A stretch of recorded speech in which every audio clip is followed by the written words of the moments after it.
Hello, welcome to the full syllabus channel. हमने hybridisation निकालना सीख लिया है। ठीक है, जिनको भी हाइब्रिडाइजेशन निकालने में प्रॉब्लम है वो मेरे पिछले 2 वीडियोस देख लें। उससे हमने बहुत ही इजी फॉर्मूले से हाइब्रिडाइजेशन निकालना सीखा है। ठीक है, अब आज हम लोग हाइब्रिडाइजेशन से किस तरीके से मॉलिक्यूल का शेप निकाला जाता है, ज्योमेट्री निकाली जाती है, वो सीखते हैं। ठीक है, कुछ स्टूडेंट को मैंने अपने टीचिंग करियर में ये देखा है कि स्टूडेंट्स कंफ्यूज रहते हैं कि ज्योमेट्री मॉलिक्यूल का क्या होगा या मॉलिक्यूल का शेप क्या होगा। तो मैं आज ये कंफ्यूजन थोड़ा दूर करने की कोशिश करता हूँ कि भाई हम लोग ज्योमेट्री और शेप ये वर्ड बहुत इंटरचेंजेबली यूज होते हैं, इनमें कुछ खास डिफरेंस नहीं होता। ठीक है, तो अपने डिस्कशन को हम लोग चलो स्टार्ट करते हैं। देखो, हमने जैसे अब हाइब्रिडाइजेशन के अंदर sp हाइब्रिडाइजेशन है, राइट। सपोज ये हमारा हाइब्रिडाइजेशन, एक सेकंड में अपना कर्सर सेलेक्ट कर लूं, ये है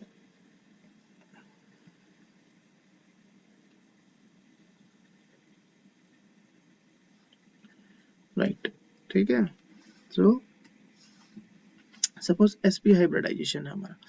अब sp हाइब्रिडाइजेशन का मीनिंग मैंने आपको समझा दिया था कि जो सेंट्रल एटम होगा उसका s ऑर्बिटल और p ऑर्बिटल मिक्स करके इंटरमिक्स होंगे और दो हाइब्रिडाइज्ड ऑर्बिटल निकलेंगे जिनके नाम क्या होंगे, sp हाइब्रिडाइज्ड ऑर्बिटल्स। ठीक है, तो उनकी जो अरेंजमेंट होगी स्पेस में वो किस तरीके से होगी, उनकी अरेंजमेंट कुछ इस तरीके से होगी।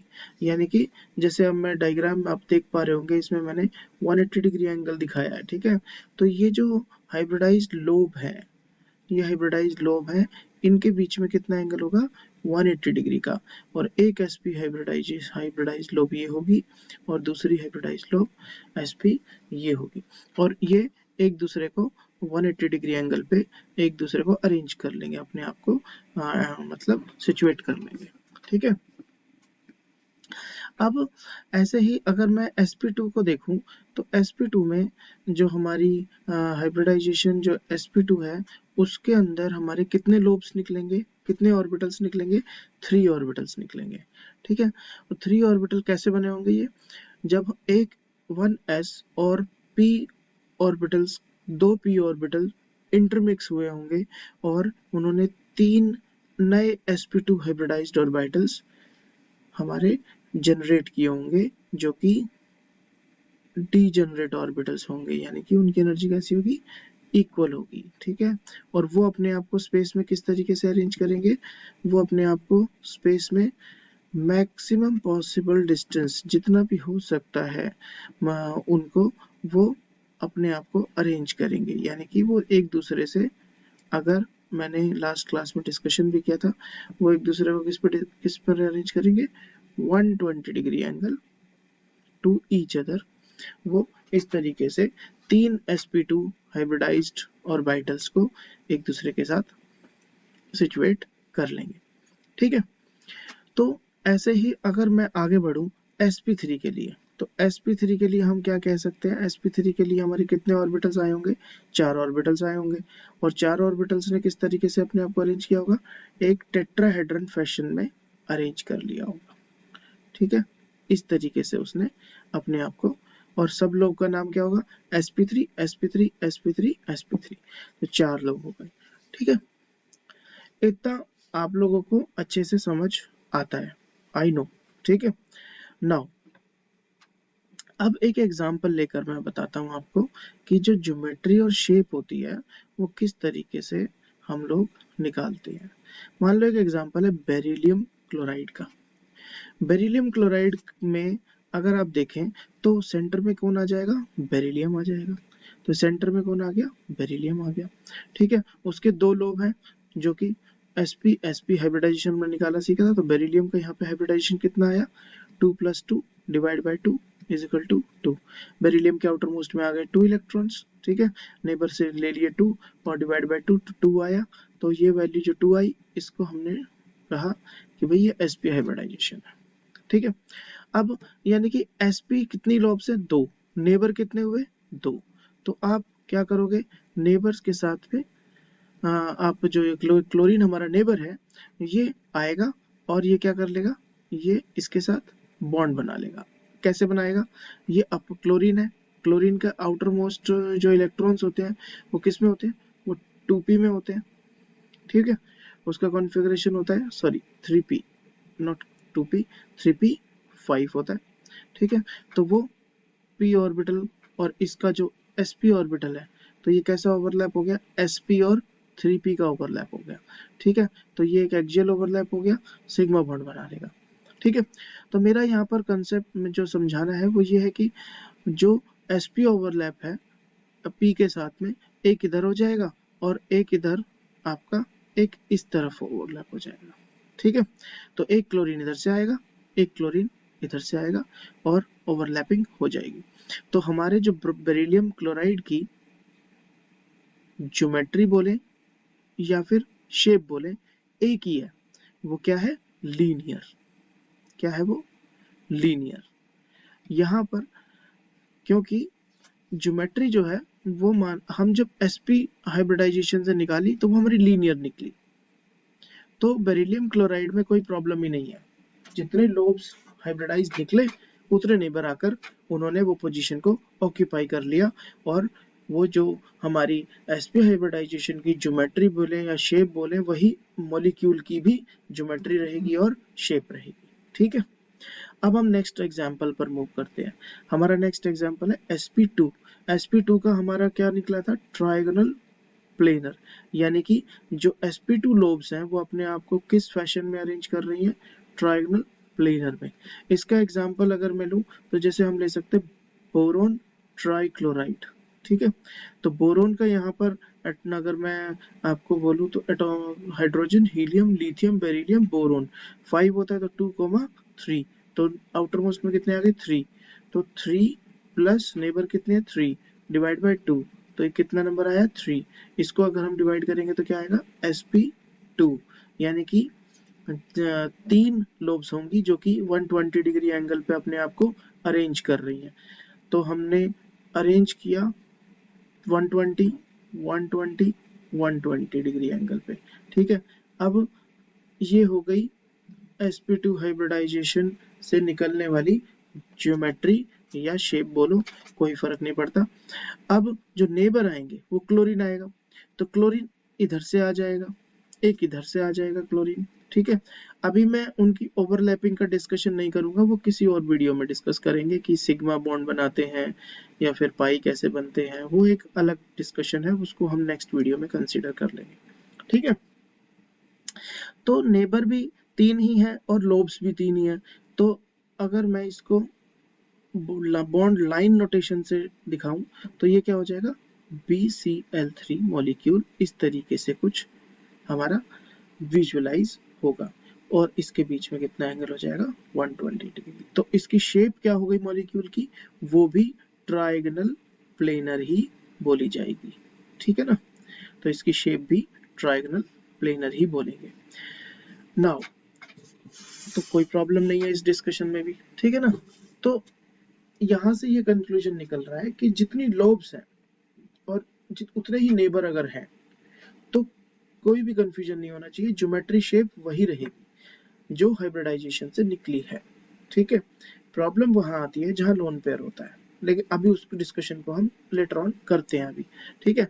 sp3 में क्या होगा, sp3 का जो हाइब्रिडाइज्ड ऑर्बिटल्स होते हैं वो अपने आप को किस फैशन में अरेंज करते हैं, वो अपने आप को अरेंज करते हैं टेट्राहेड्रॉन फैशन में, ठीक है। तो हम इसको बोल देते हैं टेट्राहेड्रॉन ज्योमेट्री में वो अपने आप को अरेंज कर रहे हैं, ठीक है ना। ओके, तो ये अपने आप को टेट्राहेड्रॉन फैशन में अरेंज कर लिए। अब मान लो एग्जाम्पल हमारा है मीथेन। मीथेन के केस में हाइब्रिडाइजेशन हमारा निकला था sp3, ठीक है। ये आप खुद प्रैक्टिस करके निकालो हाइब्रिडाइजेशन कैसे sp3 आया, ठीक है। sp3 हाइब्रिडाइजेशन में कार्बन जो होगा वो कहाँ होगा, सेंटर में होगा। उसके हाइब्रिडाइज्ड लोग कहाँ होंगे, sp3 109.5 डिग्री एंगल पे अरेंज होते हैं, ठीक है। तो यानी कि इनके बीच में जो एंगल होगा वो कितना होगा 109.5 डिग्री। सभी दे आर 109.5 डिग्री एंगल पर अरेंज होंगे एक दूसरे के। ये एंगल भी 109.5 डिग्री होगा, this angle is also 109, this is, हाँ, हमेशा टेट्राहेड्रॉन को 3D स्पेस में ही अरेंज करके विजुअलाइज करने की कोशिश किया करो, ठीक है। नाउ अब एक हाइड्रोजन इधर से आएगा, यानी कि 4 नेबर थे और 4 ही लोब जनरेट हुए थे, तो जो भी इसका हाइब्रिडाइजेशन से हमने ज्योमेट्री निकाला टेट्राहेड्रॉन, तो ये क्या होगी, इसकी शेप भी कैसी होगी, टेट्राहेड्रॉन इसकी शेप होगी, यानी methane is basically tetrahedron in, methane is tetrahedron, tetrahedron या shape of methane is tetrahedron, right? Now next, अब एक एग्जाम्पल मैं लेता हूं, यहां से ये एनसीईआरटी का एग्जाम्पल है। मीथेन से अगर मान लो एक एग्जाम्पल और लेते हैं हम लोग, जैसे एमोनिया, ठीक है, एमोनिया मॉलिक्यूल, एमोनिया मॉलिक्यूल में अगर आप देखें तो एमोनिया मॉलिक्यूल की जो हाइब्रिडाइजेशन निकल के आएगी वो हाइब्रिडाइजेशन आएगी sp3, ठीक है। कैसे आई, 5 आउटर मोस्ट में 3 नेबर डिवाइड बाय 2 sp3, यानी कि नाइट्रोजन ने जनरेट किए 4 हाइब्रिडाइज्ड ऑर्बिटल्स जो कि टेट्राहेड्रॉन फैशन में अपने आप को सिचुएट करेंगे, ठीक है, यानी कि ये भी एक टेट्राहेड्रॉन ज्योमेट्री निकलेगी, sp3 की टेट्राहेड्रॉन ही होती है। लेकिन अब मीथेन में तो थे 4 नेबर, लेकिन यहाँ नेबर कितने हैं, 3, ठीक है, यानी कि एक आ जाएगा इस साइड से, एक आएगा दिस साइड। अच्छा, एक चीज मैं यहाँ बता दूं, जो टेट्राहेड्रॉन अरेंजमेंट होता है उसमें सारी पोजीशंस इक्विवेलेंट होती है, ऑल पोजीशंस आर इक्विवेलेंट, ठीक है, ऑल पोजीशंस आर इक्विवेलेंट। इनको सबसे अच्छे से सीखने का जो तरीका है वो सबसे अच्छा तरीका ये है कि आप इनको खुद से बॉल एंड स्टिक मॉडल से, आटा होता है घर में, आटे की गोलियां बना लो, मैच बॉक्स से स्टिक्स निकाल लो और उनको टेट्राहेड्रॉन अरेंजमेंट में अरेंज करो, ट्रायगोनल प्लेनर में अरेंज करो, लीनियर फैशन में अरेंज करो, ठीक है, और उससे जब आप विजुअलाइज करोगे तो आपको तब इजीली क्लियर होगा कि टेट्राहेड्रॉन में जितनी भी पोजीशंस होती हैं, चारों की चारों पोजीशंस क्या होती है, they are equivalent in nature. तो आप हाइड्रोजन को चाहे इधर 3 जगह से प्लेस कर रहे हैं, चाहे कोई भी जगह प्लेस करें, चाहे आप ऊपर से प्लेस कर रहे हैं 3 हाइड्रोजन्स को, ठीक है, एक इधर दिस इधर, तो सभी का जो कंक्लूजन निकलेगा वो एक ही शेप निकलेगी उसकी। अब देखो, अब एक इसमें ये कंसीडर करो वरना ये डिस्कशन रह जाएगा, ठीक है। अब एक लोब क्या रह गया मेरा, एक लोब मेरा रह गया empty, empty in the sense मतलब उसके पास नेबर नहीं है बॉन्ड बनाने के लिए। तो ये जो लोब है, ये लोब क्या कैरी कर रही होगी, इसका मतलब जब नेबर नहीं हो तो वो लोब क्या होगा, लोन पेयर कंटेनिंग लोब होगी, राइट। तो अब देखो यहाँ पर प्रॉब्लम आती है कि इसका जो sp3 हाइब्रिडाइजेशन से जो हमारी sp3 हाइब्रिडाइजेशन की जो शेप थी वो तो थी टेट्राहेड्रॉन ऑर्बिटल्स ने अपने आप को अरेंज किया हुआ था, लेकिन अब जब हम यहाँ से शेप निकालेंगे तो शेप हमारी जो मॉलिक्यूल्स होंगे वही कंस्टिट्यूट करते हैं, जो एटम्स होंगे, सॉरी नॉट मॉलिक्यूल्स, तो मतलब जो नाइट्रोजन एटम हाइड्रोजन एटम से मिलकर बनी होगी, लोन पेयर को हम लोग मॉलिक्यूल की शेप में कंसीडर नहीं करते, ठीक है। तो यहाँ से जो शेप निकल के आएगी अमोनिया मॉलिक्यूल की वो कुछ इस तरीके से दिखेगी कि 3 हाइड्रोजन मिलकर एक बेस फॉर्म कर रहे हैं और नाइट्रोजन उसका टॉप होगा, यानी कि एक पिरामिड का ट्रायंगुलर बेस है और उसका नाइट्रोजन टॉप है, ठीक है। तो ये इसकी शेप क्या निकल के आ गई, पिरामिडल, ठीक है। तो आप कभी भी कंफ्यूज मत होना इस बात को लेकर कि अगर कोई पूछे कि अमोनिया का शेप क्या होगा, तो अमोनिया का जो शेप होगा वो होगा पिरामिडल, ठीक है। क्या शेप होगा, पिरामिडल। लेकिन अगर वो पूछे अमोनिया में नाइट्रोजन का जो sp3 हाइब्रिडाइजेशन क्या होगा, तो आप बताएंगे sp3। और आप पूछेंगे नाइट्रोजन का जो sp3 लोब है वो किस अरेंजमेंट में है, तो आप उसको बोलेंगे टेट्राहेड्रॉन अरेंजमेंट। sp3 हमेशा टेट्राहेड्रॉन में अरेंज होगा, लेकिन उससे निकलने वाली जो शेप होगी उसमें अगर लोन पेयर है तो लोन पेयर शेप में इंक्लूड नहीं करेंगे, ठीक है, सिर्फ एटम्स को इंक्लूड करते हैं जब हम शेप फॉर्मेशन करते हैं, ठीक है। आई होप इस एग्जांपल से आपको ये चीज क्लियर हुई होगी। नेक्स्ट एग्जांपल हम इसी में लेते हैं वाटर का, क्योंकि इससे आपको पूरा क्लियर हो जाएगा कि लोन पेयर की वजह से जो हमारी हाइब्रिडाइजेशन से आपकी ज्योमेट्री या शेप निकलती है वो किस तरीके से डिफरेंट हो जाती है फाइनल शेप जब हम मॉलिक्यूल की निकालते हैं। तो यहाँ पर ऑक्सीजन मेरा सेंट्रल एटम है, ठीक है, ऑक्सीजन मेरा सेंट्रल एटम है। ऑक्सीजन की अगर मैं हाइब्रिडाइजेशन निकालूं तो आप लोगों को लास्ट वीडियो में मैंने वाटर का हाइब्रिडाइजेशन निकालना सिखाया था, ऑक्सीजन का फिर से सिखाया था। ऑक्सीजन कितना है, आउटर मोस्ट में 6 और नेबर में कितने 2, डिवाइड किया 2, 4 आया, तो 4 नंबर को हमने अरेंज किया, 4 ऑर्बिटल मिक्स हुए होंगे। 4 कौन कौन से मिक्स हुए होंगे, आपके ऑक्सीजन के 2s का s और 2p के 3p अरेंज होके sp3 बना होगा। और sp3 से हमारा क्या निकला, ऑक्सीजन सेंटर में है और 4 लोब किस अरेंजमेंट में होंगी, टेट्राहेड्रॉन अरेंजमेंट में ऑक्सीजन ने अपनी चारों लोब्स को अरेंज कर लिया होगा, ठीक है। नाउ नेबर कितने हैं, नेबर हमारे पास आ गए 2, यानी कि इसमें भी मैंने बताया चारों पोजीशन क्या है, इक्विवेलेंट है, कहीं पर भी आप रख सकते हो, कहीं पर भी आप हाइड्रोजन को रख सकते हैं, ऊपर भी रख सकते हैं, ठीक है। तो अगर मैं यहाँ रखता हूँ तो हमारा जो फाइनल आंसर आएगा वो क्या आएगा, ऑक्सीजन यहाँ पर होगा, इधर H होगा, ठीक है। नेबर में हमारे 2 ही H है, यानी कि 2 लोब क्या रह गई, हमारी 2 लोब क्या रह गई, एम्प्टी रह गई। एम्प्टी नहीं मतलब बॉन्ड, नेबर नहीं है तो बॉन्ड नहीं बना, तो इसका मतलब इन 2 लोब्स में क्या है, इन 2 लोब्स में हमारे लोन पेयर है। तो इस तरीके से हम लोग ये भी बता सकते हैं कि हमारे मॉलिक्यूल में लोन पेयर कितने हैं, ठीक है।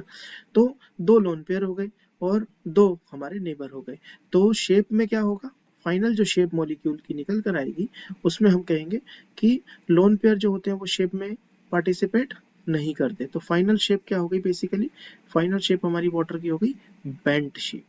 अब इसको इस तरीके से देखो या फिर इस तरीके से देखो, ये जो हमारा है दिस, ये भी शेप वही है, ठीक है।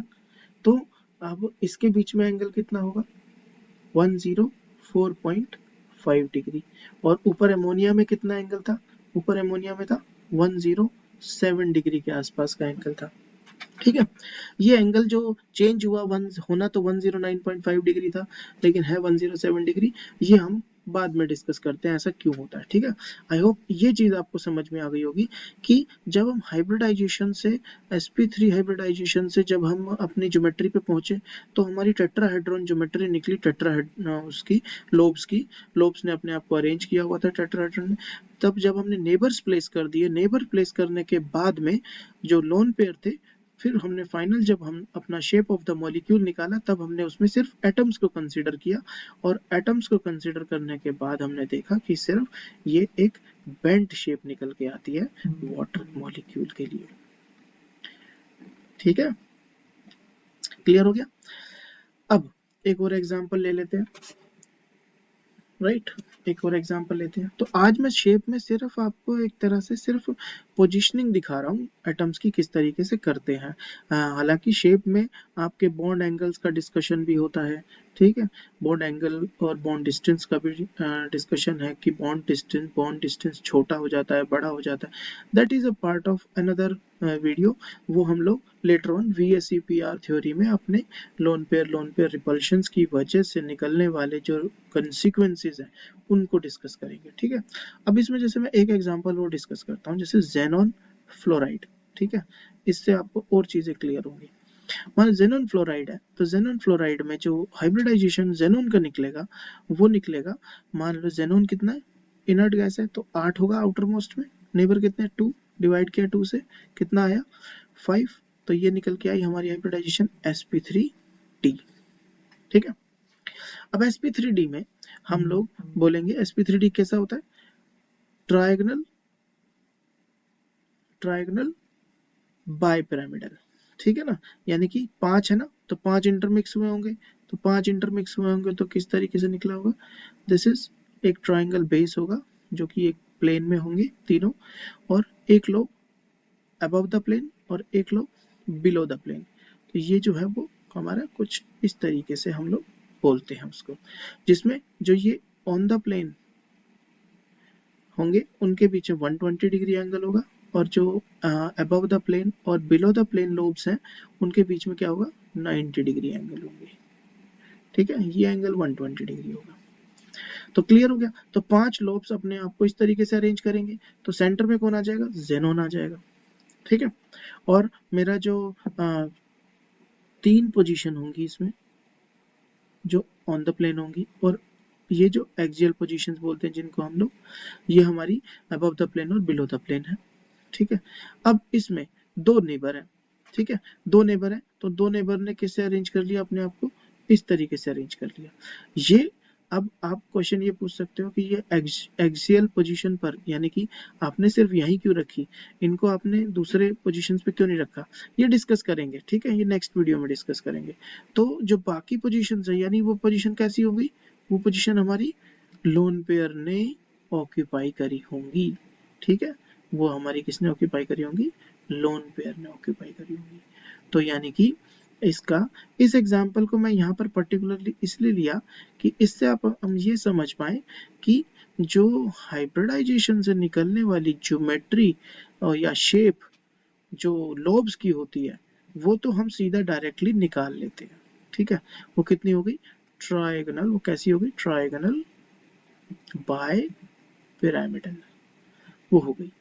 लेकिन जब हम फाइनल मॉलिक्यूल तक पहुंचते हैं तो उसमें जो लोन पेयर वाले लोब्स हैं उनको हम एलिमिनेट कर देते हैं शेप निकालने के लिए। ठीक है, तो फाइनल शेप जो होती है वो निकलती यहीं से, हिंट शुरुआत हाइब्रिडाइजेशन से ही होती है, और फिर हम आगे बढ़ते हैं और उससे इजीली हम निकाल लेते हैं कि उसकी शेप कैसी होगी, लीनियर, यानी कि जेनॉन फ्लोराइड को मैं ऐसे भी लिख सकता हूँ।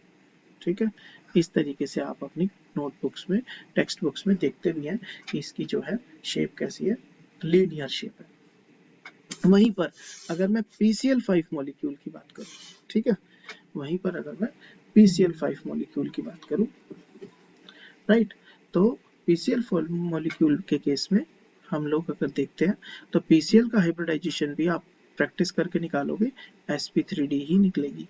ठीक है, तो सेम sp3d है तो कौन सा अरेंजमेंट आ गया। अब मैं लोब्स को ना सिर्फ एंग बॉन्ड लाइन नोटेशन से दिखा रहा हूँ, आप समझ जाना कि ये आपका sp3d अरेंजमेंट है। कई बुक्स में इस तरीके से भी दिखाते हैं। ठीक है, तो सेंटर में कौन हो गया, फॉस्फोरस हो गया।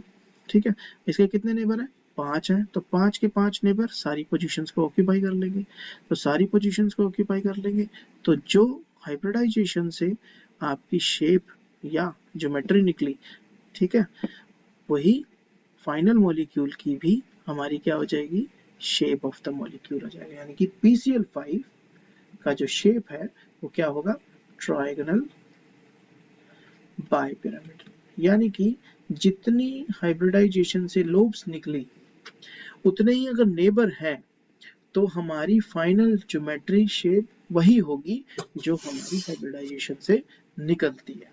ठीक है, तो आई होप आप लोगों को ज्योमेट्री और शेप ऑफ द मॉलिक्यूल में हाइब्रिडाइजेशन से निकलने वाली शेप और फिर हाइब्रिडाइजेशन से निकलने वाले मॉलिक्यूल की फाइनल जो शेप है वहां तक पहुंचने में एटलीस्ट इतना तो समझ में आ गया होगा कि लोन पेयर अगर नेबर उतने ही हैं जितनी हाइब्रिडाइजेशन हमारे मॉलिक्यूल की निकली है तो शेप और ज्योमेट्री सब बराबर है, एक ही चीज है।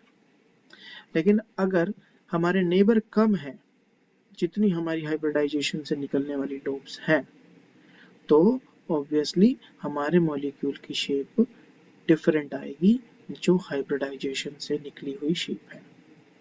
ठीक है। अब नेक्स्ट वीडियो में हम कुछ और एग्जाम्पल्स लेके फर्दर डिस्कशन को कंटिन्यू करेंगे। ओके, ठीक है, थैंक यू।